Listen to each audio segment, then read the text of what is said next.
Hey, what's up guys? Welcome back to another review, this time of set 71841. The Dragonian Storm Village has 305 pieces, retails for $40, which is probably a bit much, but we'll see for sure with the full set built.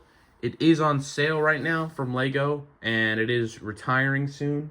Which is a bit strange because it did come out this year, but my assumption would be, I guess the set must not be that popular or something, but who knows. Comes with 6 figures though, so that's pretty good. Zane, Nia, Rogue, which is just Evil J, Moro, Dragonian Scout, and Dragonian Warrior. The box art is pretty neat, just showing off some pretty crazy landscapes, sort of blurred in the background there. Top of the box has Zane and a dragon. The side shows off Zane in bigger detail, and then the back shows off the features of the village and what you can do in it.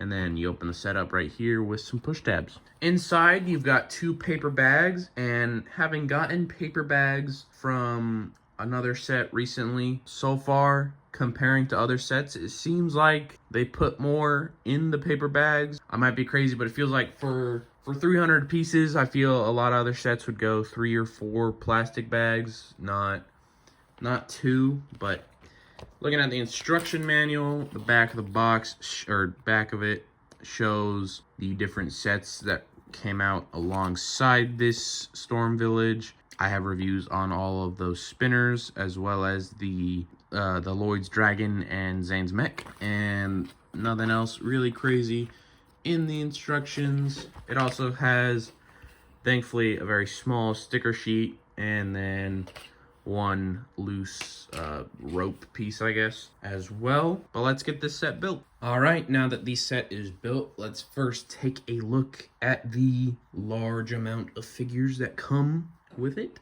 So first off, Nia in her new season 3 ninja garb, and if you've seen my reviews on the Sora spinner, you would know that I did say I was not a fan of this suit. I think it just needed some shoulder armor, or I guess I shouldn't say I wasn't a fan, but it's lower down on my list of favorite ninja suits, and I thought a bit of shoulder armor would help it out a bit. And so the 2 ninja that come in this both have a little bit of shoulder armor, which I do think helps it out a bit, though it's not a whole lot. It is just the one black pauldron, but she looks real good. You know, she's got like the golden armor plating underneath the gi or the robe. A whole lot of detailing obviously on there. Some knee pads, some golden printing on the feet, and just like a lot of blue armor and stuff. And underneath the helmet, she's got 2 facial expressions, one pretty much intended for use with the mask, and then the other just a sort of angry smile look kind of thing. But the shoulder pauldron does come with my favorite variation of sword holders in Ninjago. I will say that. I like these ones. I think they look good, just holding the 2 swords side by side like that. It's just my personal favorite. Then there is Zane, who also looks very good. Pretty much the same detailing as Nia, obviously, just in his color scheme. So same same printing on the feet, same, you know, armor detailing, same golden underneath the white gi. Obviously also 2 facial expressions, though he is titanium, but one for use under the mask, and then very displeased looking face without the under the mask detailing. And he just has, instead of a golden katana, one of the like shimmery swords, meant to be like one of the ones used to free the Forbidden 5, I believe is the intention there, for what it's meant to represent. Then a former ninja, Jay, as Rogue. Unfortunately, he did not come with any katanas just to have there in the back pauldron, which is a shame because I just like how it looks. But he's got 2 lightning swords pretty much, and then just some really nice simple robe detailing, bit of like fur on his top shoulder, you know, a red belt holding it together, some like, I don't know, talismans clipped on, And then some real nice simple lightning detailing. I really like this hat. And then he only has the one facial expression because the back of the hat does not cover up the full back. So obviously that would look really, really awkward if he had a second one. So it is just a one angry facial expression for Jay. Then there is Moro making his return after, I think, something like 7 years at least. I think last time he might have shown up in Day of the Departed sets. If not, then it hasn't been since like 2015 since we've gotten a Moro figure. But obviously he made his return in Dragon's Rising, and so we get a figure representing him, and he's looking good. He's got one translucent green arm, which is really neat. Gotten a lot of figures with some translucent arms and legs from Ninjago these past couple waves, which is real fun. He's got dragon emblem right there with some tattered cloth above it, simple green pauldron, tattered green belt, a little bit of rope on his knees, and then on the back just some more tattered cloth detailing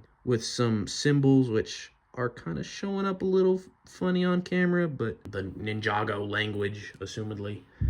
Got an angry facial expression, and then twisting the head around. It's just a bit more of a calm smile for his other one. And then he's got this real neat dual sword as well to help him fend off the villains, since he is heroic in Dragon's Rising, which was cool to see. I do remember, I believe, thinking he might have been a villain upon return, just based off how this set sort of framed it in the box art and stuff, but he is not. Then there is two Dragonian warriors, or I think that might qualify as a Dragonian scout, but looking very good. This one comes with, you know, a dragon on the back for some wings for him, which is really awesome. Really awesome how they got the mold for the dragon to slot in perfectly into that helmet.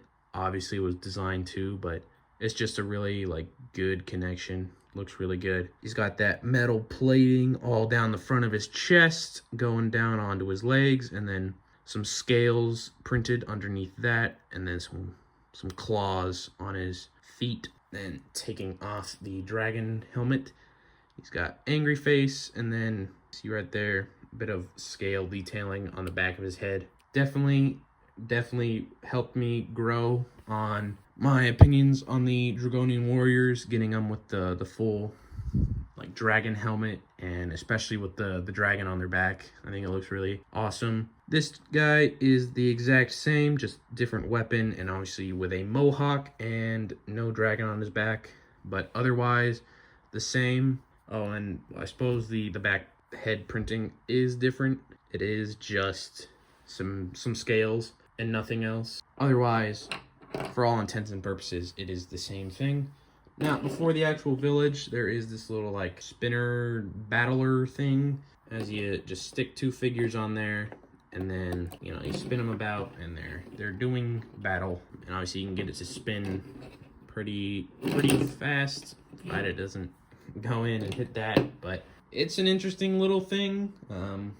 I feel like, I guess a kid would probably like doing it, just spinning it around. But I think for having two figures like battle it out, personally, it's not the best feature ever to do something like that, but it's not the worst thing ever either.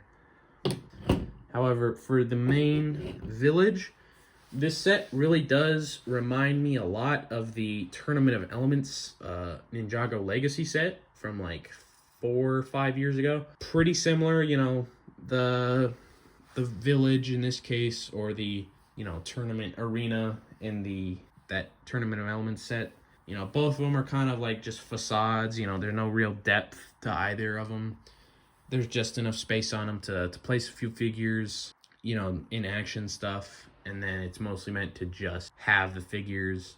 Both of them had 6 figures. The only difference is this one is a little bigger and is $10 more than that Tournament of Elements one was 4 or 5 years ago. But otherwise, very similar sets. But starting off on the left side, there is a little like prison cage right here. You fold those two down, and then you should be able to just stick a figure in there. I will stick in the Dragonian, because Don't got to remove too much for him. Then you fold it up, and you've got a Dragonian imprisoned, or one of the ninja, whoever you decide to throw in the slammer. Right in here, you've got some cool printed little sticker pieces, though stickers are sort of the bane of my existence, just because I'm bad at them. But this bridge right here, simple thing. Some interesting pieces. I don't know if I've ever seen any of them like it. I'm sure they're just in maybe themes or sets that I personally don't really get, which would be why I haven't really seen them. But they just like slot together real nice, make a pretty good bridge. But you pull out that right there, and you can make someone fall into like the dungeon below. You can kind of see there is a skeleton hiding back there that I will show off eventually. Got a lantern over on this end with some clips for some weapons. So either taking them off from any of these figures in the set, or, if you've got some other weapons lying around in your collection, there is space to clip on at least one more. There is 3 clips there, but just depending on what you're clipping on, it might not fit with the other stuff. Then there's this little, you would assume it's meant to be some dragon iconography right here. Pretty cool little build right in front. I guess you can move those if you so choose, though I think they're meant to just stay up. Up on top though, like it shows in the instructions and on the box, you can place a figure up there, and then a dragon head, which is just the helmets that the Dragonian warrior is wearing. So if you want to not have that up there and you want to give it to a Dragonian scout, there is essentially an extra one included in this set. A couple little more lanterns, little like tree detailing on the side there, and then like I said, there is a little dungeon in the back with the little skeleton. So you can have Zane, for example, posed up on the bridge walking along, and then drop him down and he'll fall into the pit with the skeleton, and then across your table or whatever if he goes a little too fast. All in all, a pretty fun little set. I think 40 maybe is a little iffy for the price, I will admit. I did pay $40 for this one, and I can't say I regret it or anything. I think overall I'm pleased with my purchase. Got 4, well, really I got 6 really good figures and a set that I don't think looks terrible, even if there is not a whole lot of substance to it. From the sale from Lego or from other things, I think it's definitely worth it if you can get it for like 30, which is what Lego had it for last I checked. And I believe it is retiring this year as well. So no better time to pick it up than, before it retires and, increases in value over the next few years, just because that's how it works. But if you want to see more Lego content, make sure to leave a like, subscribe, and I'll see you in the next one. Peace.